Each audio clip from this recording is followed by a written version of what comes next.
حضرت معاذ بن جبل رضی اللہ تعالیٰ عنہ سے روایت ہے، وہ فرماتے ہیں کہ رسول صلی اللہ علیہ وآلہ وسلم نے ان کا ہاتھ پکڑا اور فرمایا، اے معاذ، اللہ کی قسم میں تم سے محبت کرتا ہوں۔ پھر فرمایا، اے معاذ، میں تمہیں وصیت کرتا ہوں کہ کسی بھی فرض نماز کے بعد یہ دعا ترک نہ کرنا۔ بڑی پیاری دعا ہے، انشاءاللہ اس کا ترجمہ بھی آپ کو بتاتی ہوں۔ پہلے دعا پڑھ لیتے ہیں۔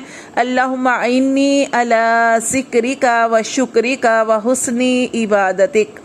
اللہم اعنی علی ذکرک و شکرک و حسن عبادتک۔ بہت چھوٹی سی دعا ہے۔ اللہم اعنی علی ذکرک و شکرک و حسن عبادتک۔ اس کا ترجمہ یہ ہے کہ اے اللہ، مجھے اپنا ذکر کرنے کی اور شکر کرنے کی اور بہترین عبادت کرنے کی توفیق عطا فرما، اور اللہ تعالیٰ اس کام میں میری مدد فرما۔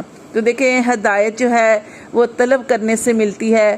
جب ہر نماز کے بعد اس کا ترجمہ ذہن میں رکھتے ہوئے یہ دعا پڑھیں گے تو انشاءاللہ تبارک و تعالی ہمارا رب ہم سے کتنا راضی ہوگا، اور ہمارا رب ہمیں بہترین ذکر کرنے کی، اچھا شکر کرنے کی اور بہترین عبادت کرنے کی توفیق عطا فرمائے گا، کیونکہ وہ بہت قدردان ہے۔